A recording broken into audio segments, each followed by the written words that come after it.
Really thank you all for coming here tonight. This is the first lecture we have Óglach Martin Meehan. I just think there's a few things here first and foremost. For those of you not aware, although volunteer Martin Meehan was not at the time of his sad and sudden death on November the 3rd in 2007 in Ardwine, a member of the Republican Network for Unity, or he did not even exist as an entity at that particular time. Our party became involved with commemorating and remembering Martin and his some clarification. As a matter of record, Martin Rowe was a valued member of our National Executive, or our quota, and Rowe was also a National Secretary. He was approached by the RNU leadership and asked would he and his clan, many of our party, facilitated a commemorative event for his dad and a fitting memorial lecture in the beloved Crumlin Star Social Club in Ardwine.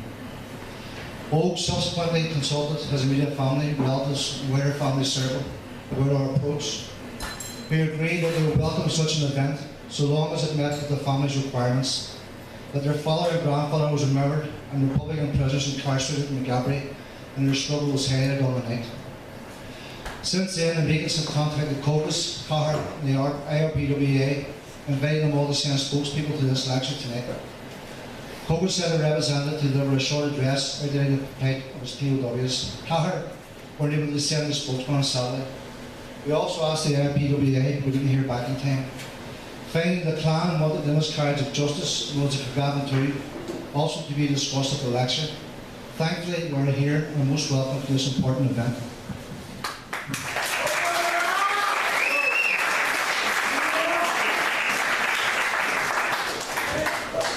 Before I introduce the first speaker, I'd like to clarify one particular point that might have raised a few eyebrows tonight. We didn't wish to charge people into the hall, however, there will be entertainment after the speeches and as such, the singer needs to be paid. So let's settle down, take our seats and listen about who was a volunteer, Martin Meehan. So the first person I'd like to call, let's give an introduction tonight, is his son, Martin Oak.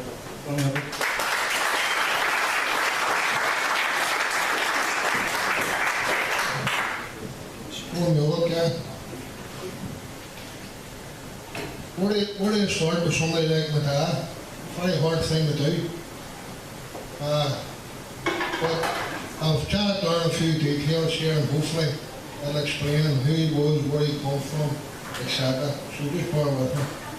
Martin Meehan was born on April 26, 1945 by Jimmy and Annie Meehan. Tragically, his older brother Seamus died in opposite, while their father was interned in Crumlin jail for Imprisonment. He was in there for 4 years for our activities. Martin himself was greatly impressed in 1933 when a mural was painted at the bottom of his street commemorating Robert Emmet.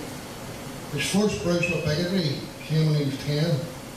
A number of homes, including his own, was flooded. A large crowd had been doing their utmost to protect the local mills at the bottom of our down here. The crowd included RUC men who were pushing rainwater away from the mills and into the small Ardwine streets, repeatedly flooding people's homes again and again on that particular day.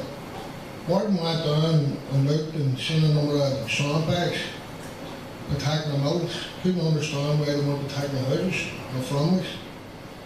So what he did was, he lifted one. At great difficulty, he was only 10 at the time, and he carried it up to his mother. And at the time his mother was very tired and she had been pushing water out of the house all day. Within 5 minutes, he had 2 RUC men called out to her, demanding that the sandbag be taken back down the Flag Street, and if not, the finger bastards will be dealt with. Right? Martin said back to him as a 10-year-old, who do you think you're talking to? Right? He was subsequently grabbed, beat about the head by one of the RUC men, frog marched down the Leopold Street RUC barracks, which is behind Leopold Street, still there, but it's behind a pig stand at the moment. And he was put in the cell for a number of hours. His mummy sent word to his daddy at the tax. And his daddy ran the whole way up a Crumlin Road to the barracks. His daddy Jimmy demanded to see Martin, his own son, and he was let out of his cell. Martin also overheard the sergeant telling his daddy, I don't care about your fucking son. We know you're an IRA bastard. Right? That was Martin's first experience as a 10-year-old child with the RUC, the state, the way of America. It had a lasting effect on him, and he often mentioned it. And his daddy had to walk away with his tail between his legs because his dad knew that if he didn't, with his 10-year-old son, he probably wouldn't be able to within an inch of his life. Because that's what the way the RUC treated Catholics nowadays. In early 1965, Martin was sworn into Óglach of Ireland by a senior Belfast Republican called Billy McMahon. He recalled the ceremony being like joining the priesthood. He wore his Sunday best, and it was a very emotional event in his life. Around the same time, he met a girl, Mary Dutton, from the Lord Falls, and the two became united. They were soon married in February of that year. They had to tell their friends and family that they were going on a trip to Newcastle, but they had in their new house in Distillery Street for 3 days because they hadn't got the money to go anymore. He had a busy life. He worked in the docks, he was in the IRA, and he was also attached to the civil rights movement in the subsequent years. He was arrested in Duke Street in Derry in 1968. He received an 8-month prison sentence for it. And one thing about his prison sentence, he was in criminal jail, and he swore when he got out after the 9 months that he would never see the inside. He said he would never see the inside of a jail again. At least that's what he hoped. We all know different. The IRA at the time was beginning to follow a more communist agenda. Martin was already a confirmed socialist. He had strong connections, and his family had strong connections to the trade union movement. His uncle was in charge of the other branch at ICTU, and his dad was a staff steward. Martin himself was an active member. The IRA leadership at that time ignored a number of serious problems in the 620s.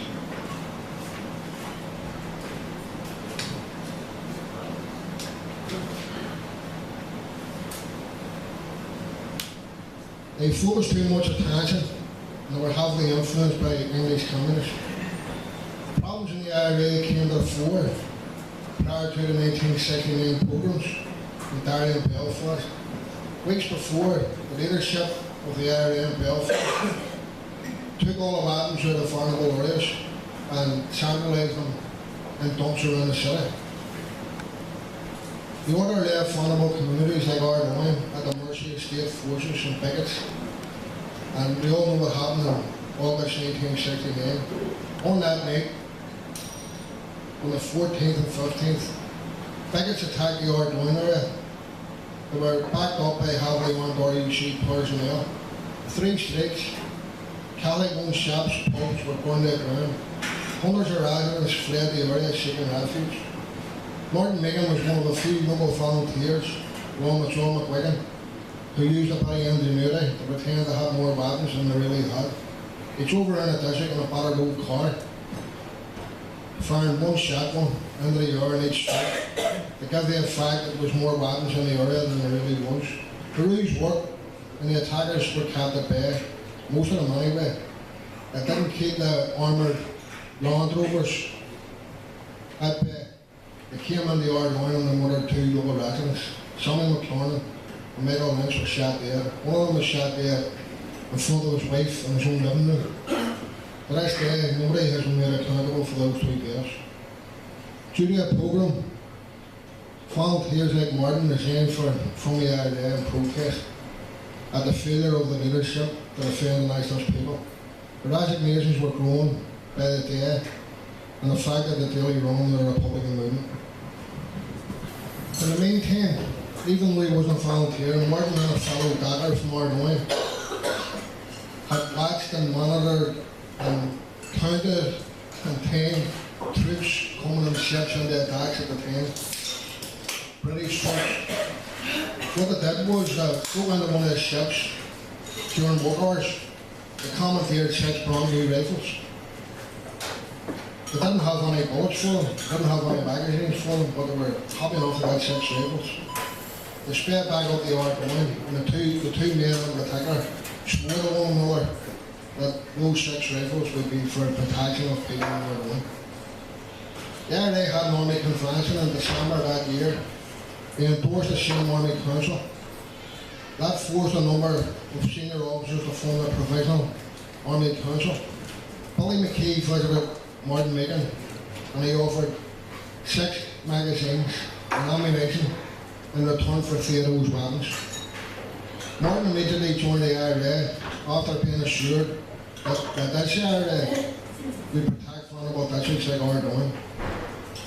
He immediately became OC, which is Officer Command for those who don't know. He became a key activist throughout the communities of Laganeel, Ardouin, Napoleon and New Lodge. The new IRA group were regularly thwarted in their preparations by the British Army during raids for weapons, raids for activists, etc.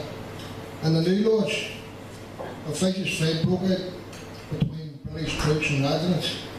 During this fight, an IRA volunteer opened fire, killing the first British soldier, Robert Curtis, the first time since 1921 in Ireland. The frequency and success of guerrilla ambushes delivered a massive shock to the British establishment. The IRA would become a serious military threat.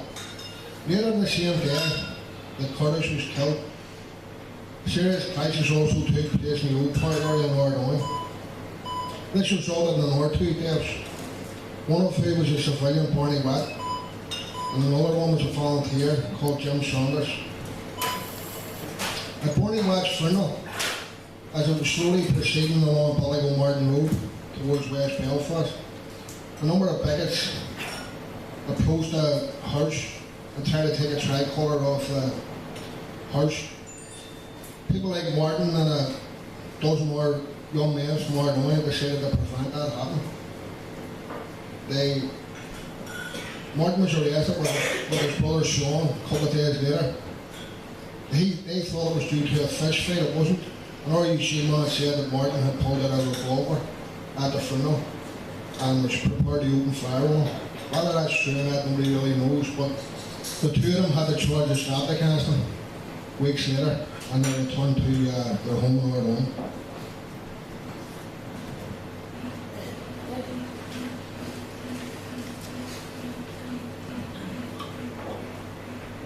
A month later, after the 3 local people were killed by British soldiers, the IRA abducted, questioned and executed 3 British soldiers outside Laganeel in March 1971. Within the intervening months between then and internment coming in August of that year, Martin and his comrades rebuilt all the local defence measures in the area that they could possibly hope for in the event of an operation like internment. That August, we shot through a huge British and RUC operation. There was dozens of local residents swooped up in the middle of the night and they were taken away, beaten, tortured. He was now sleeping throughout the whole thing. He was now in a house called Francie Fox. So when the Brits turned in the Francie Fox's house, they arrested him. Martin was now sleeping with a blanket over his head, so Francie pretended they were Brits that Martin was his wife, which was how they were living. So Martin woke up anyway about an hour later. Every window in the house was down open, the house was ransacked. Nobody was about the place. The whole district was in turmoil. Martin walked out on the street thinking that the aliens had come or something, and he didn't understand. But he wasn't too long finding out, because later that morning, a very close friend of his, Paddy McAdora, and a number of other volunteers were involved in a gun battle with British soldiers to Jamaica Street. Like Jim Saunders, Paddy Mac's firing position was identified by the British and he was shot through the head. And the British paid dearly for shooting their comrade. The provisional IRA succeeded in gunning down 12 British soldiers in the months that followed. That's a massive amount of British soldiers in a short space of time. Martin was eventually captured during a meeting in the League where he was beaten to within an inch of his life by British soldiers. Before he was taken to Hollywood barracks, he was given the last strikes by a local police. In Hollywood, he was made to dig his own grave.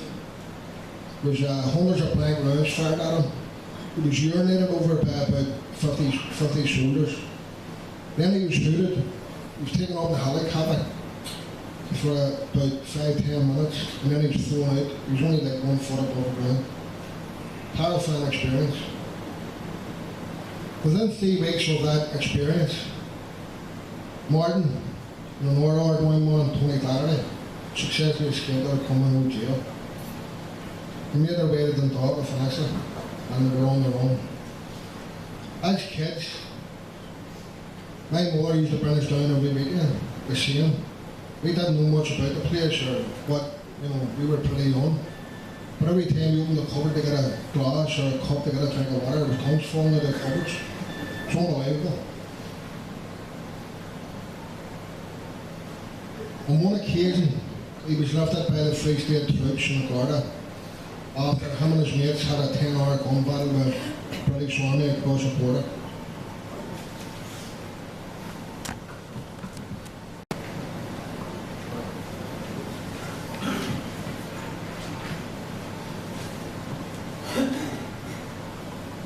The IRA had left a lawman in South Armagh, hoping that the British would drive over the top, but it didn't operate, it didn't go off.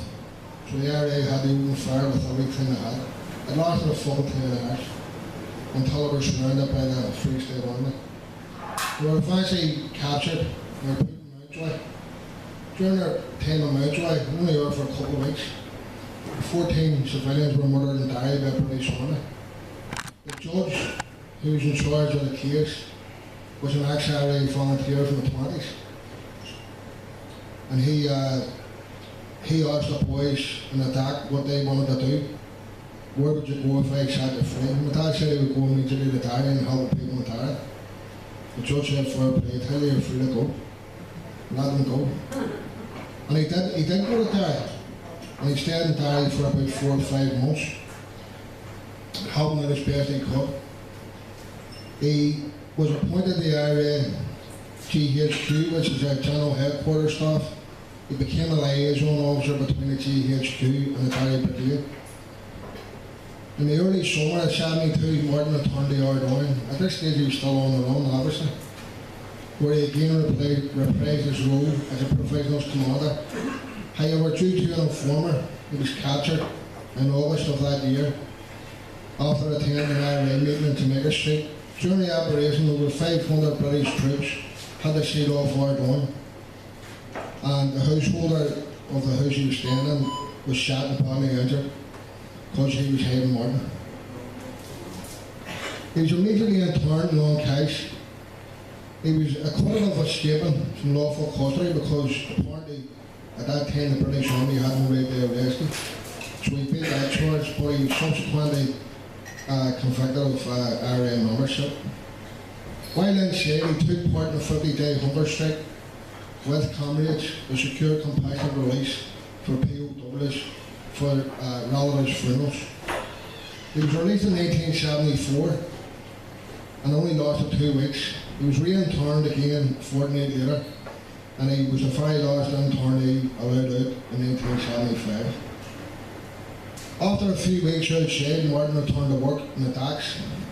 He was collected every morning for a week and took down a minibus with his workmates. He often joked that on the first trip there was 15 in the minibus.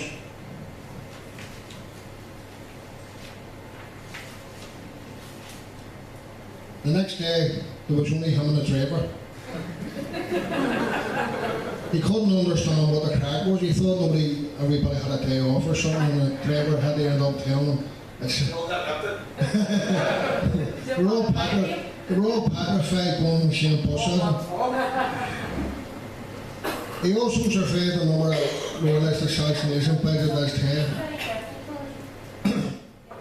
He did the odd job now and again, and that's what it was, an odd job. He worked on a few pumping sites. His life took a dramatic twist in 1977, and his wife Mary was diagnosed with terminal cancer. The two of them had 3 kids, young kids.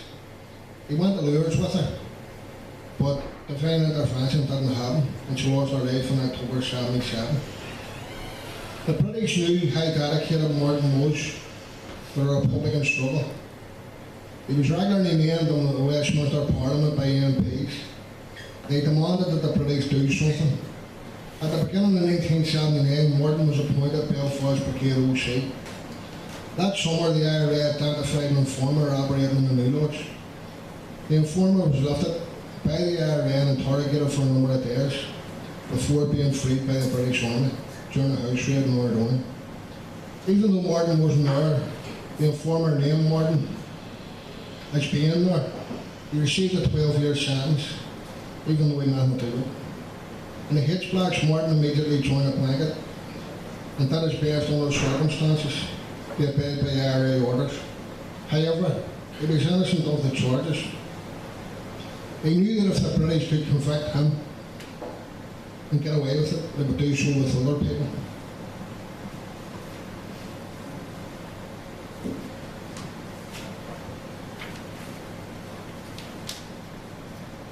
This issue caused massive upset within the IRA in Belfast because Martin was very well respected at the time. And he decided to go against IRA orders and be embarked on a hunger strike on the 18th of May 1980. He lasted 60 days on a hunger strike, 60 days without food. He was moved from the Hitchblocks to Musgrave Park Military Hospital. On the 60th day of his hunger strike, he also decided to stop taking water. This intensified his protest dramatically. He was given the last stretch by Cardinal O'Fee on the 65th day. But Cardinal O'Fee also promised that he would bring his case to Amnesty International. Had it not been for O'Fee's intervention, he certainly would have died. We visited him that night in Musgrave Park Hospital, and even though we were going to visit our dad, who we hadn't seen for months, it was just a skeleton sitting there. There was nobody else there, it was just a skeleton. So I can understand when people talk about the hunger strikers, about the likes of Bobby Spence, about Patsy O'Hara, etc. To see that there is a terrible, terrible thing to witness.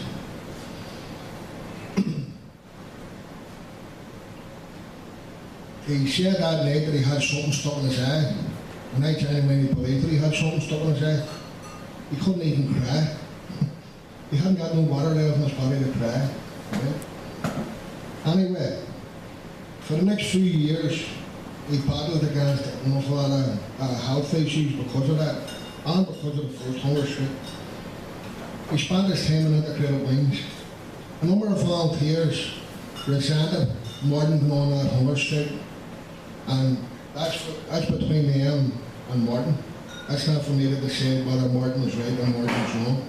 That was his decision, and your volunteers had every right going through the blanket and going through their own hunger strikes to resent that. That's a matter for history to decide upon, not me. So he had to spend his time, he wasn't allowed back in the Republican wings. He had to spend his time in integrated wings with thugs and lawyers and murderers and scumbags. A month after he ended the hunger strike, his mother suddenly died. He was refused parole. This issue of paroles has always dogged Republican prisoners. And as I'm looking in the room and see a number of ex-POWs in it, everybody knows that if a POW gets out on compassionate parole or compassionate bail, they always honour it. They always return back to jail because they know themselves how tough it is when somebody dies belonging to them. Anyway, Martin was refused parole to various mother.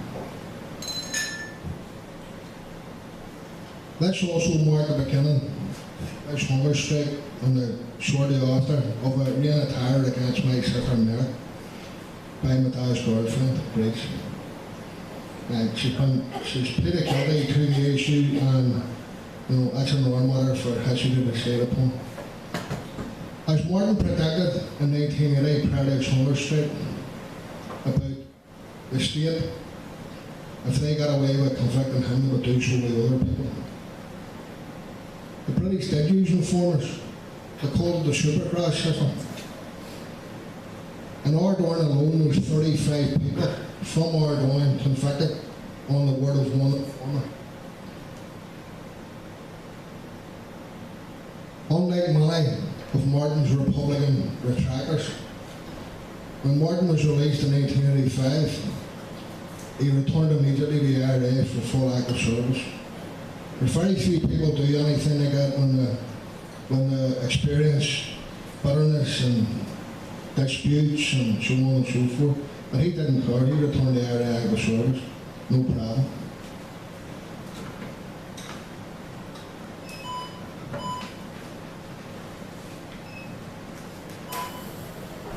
Each and every July, if anybody's more joined or like an eel or the short strong will tell you, Irish Republicans have always been tackled areas and vulnerable areas such as Ardoyne. On 11th of July 1986, IRA volunteers noticed two suspicious characters in Old Ardoyne. They challenged them. Both men ran off towards the Royalist area. One was quickly apprehended. He was charged. He had a handgun on him and he had a British Army identity card on him. He was quickly handed over the IRA. Around the same time, and we found this out through my dad's trial, the British Army headquarters in Lisbon, Thiefel Barracks, received a phone call from a valued informer operating within the IRA in Ardoyne. And this informer was able to describe details of names, addresses, houses, etc. So immediately the British put on a massive show, massive operation. You never seen anything like it. Ardoyne, we thought Ardoyne was under curfew all over again. It was like a tournament there. Anyway, as volunteers questioned the British soldier, Martin and two IRA men were trapped in a house in Northwick Drive along with the British soldier. The traitor knew exactly which house that he was being held in, but to keep his security going, to keep the pretense up, they raided every house and searched every house. If actually coming to the house that the British soldier was in, they freed the British soldier and eventually found Martin and a comrade hiding up in the roof space of another house. And the UVF, a week later, the UVF made an award to him and put him in no jail, and it was the Order of the Lost.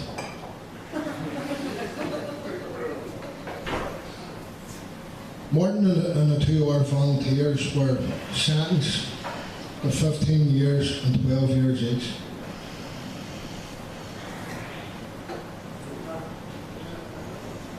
Back inside, Martin was placed on top security. It was also called a Red Book. This Red Book was a draconian policy within inside the jails, where a number of selected individuals would be taken apart every day. They were strip searched every day, taken from their cells, moved right and regular, moved different wings, etc., etc. Very, very intense period for a man who's already in jail. They were also isolated from other Republican POWs.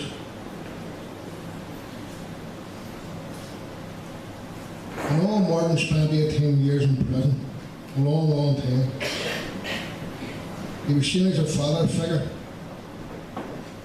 He put on regular plays, he put on morale boosters, he put on skits of different Republican events, Easter times. He put on book plays, he turned everything into a play. Anyway,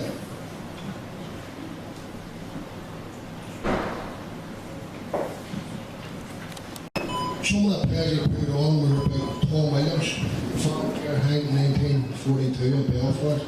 He also put on other plays, they were all educational, about Rory O'Connor and Liam Mallows and our two comrades who were executed by the Free State Army in Mountjoy.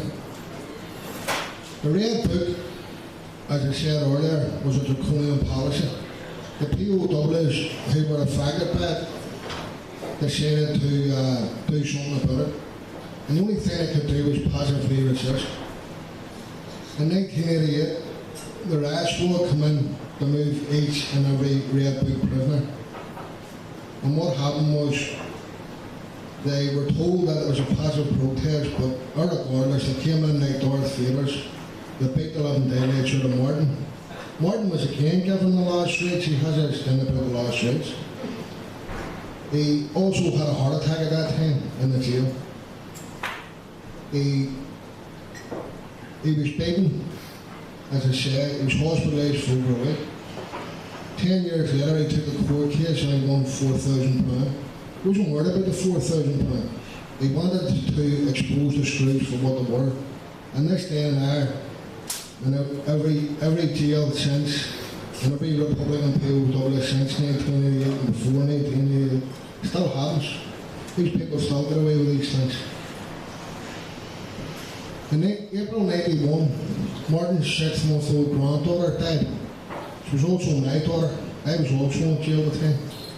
She died of a cat death. As you can imagine, both of us were shattered.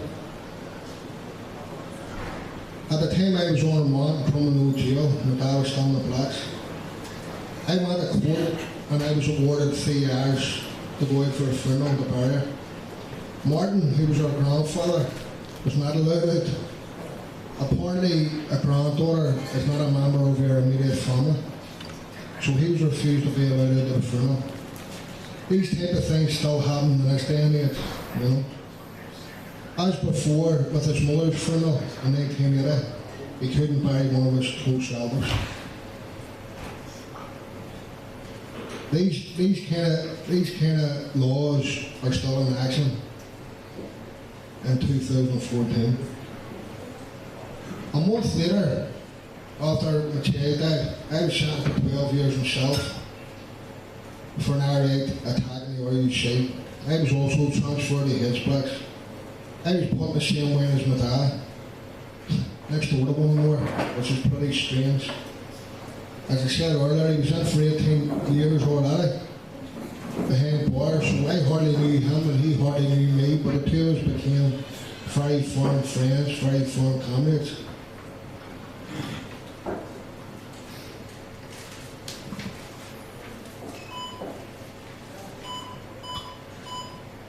There was one occasion when Joe Harper sitting down there and he would laugh at this one. I've mentioned this before, but I actually wrote it down this time. We were at a meeting in one of Hitchblack 4, and there was about 50 POWs together at this meeting.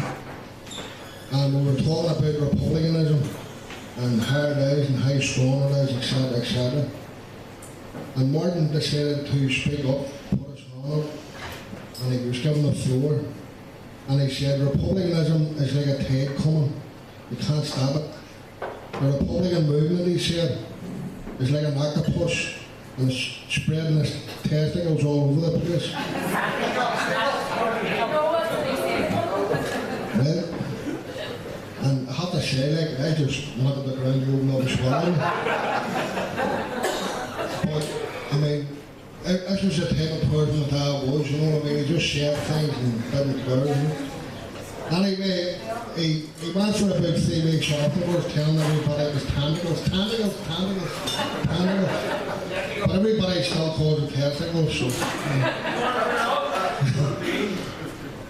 After a few months, after 3 years the guy me and my dad had in the blacks, he was released in January '84.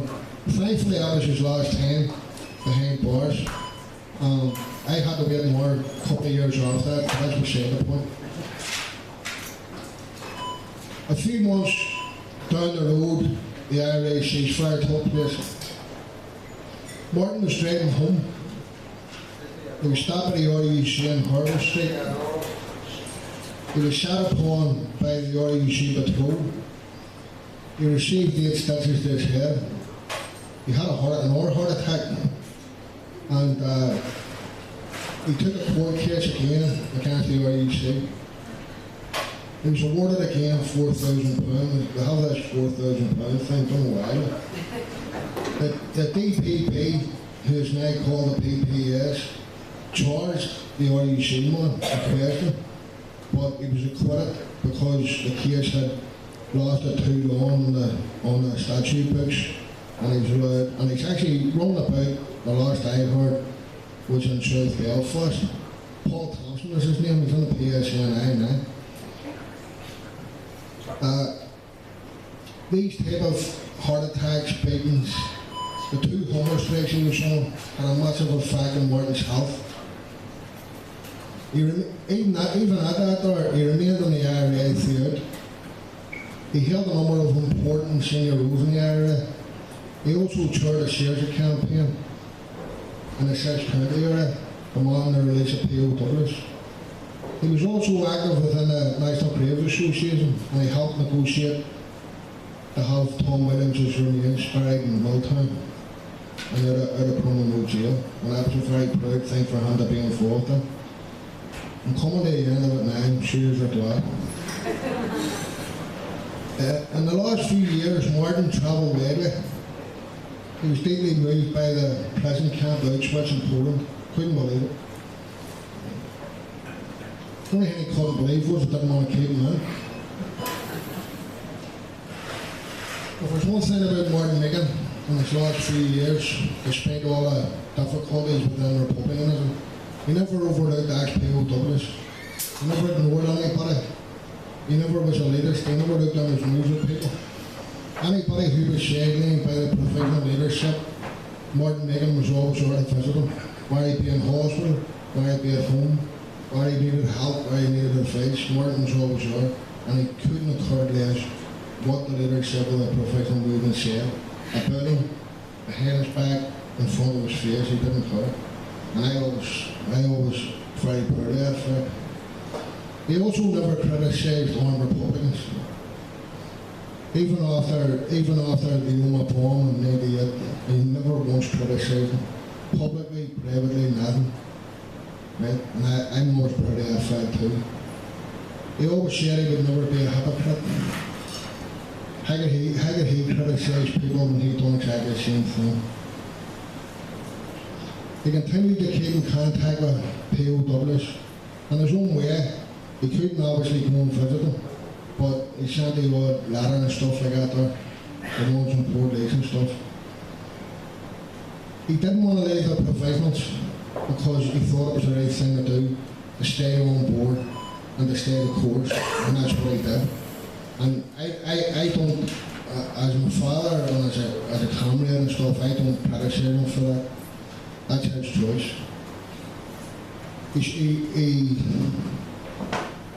He strongly felt that the Good Friday Agreement gave younger Republicans a stepping stone to achieve national freedom.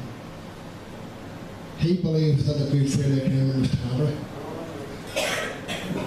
Despite those opinions, he also knew that if social, national and political freedom was not achieved through the Good Friday Agreement, that a new armed campaign would begin in Ireland. He died suddenly on the 3rd of November 2007 from heart failure. He left a family behind in sorrow. On behalf of my clan, thanks very much for coming here tonight. As you can tell, we're very proud of him and his fight against oppression. We're equally proud of our defence of this community and of the Socialist Republic declared in 1916 as best he could. Sadly, his health suffered immensely as a result of his years of imprisonment, his 2 hunger strikes, constant brutality. The tradition of dedicating oneself to the national freedom of this country is a noble thing to do. So please let us remember with a minute's silence everyone who died for national freedom in this country.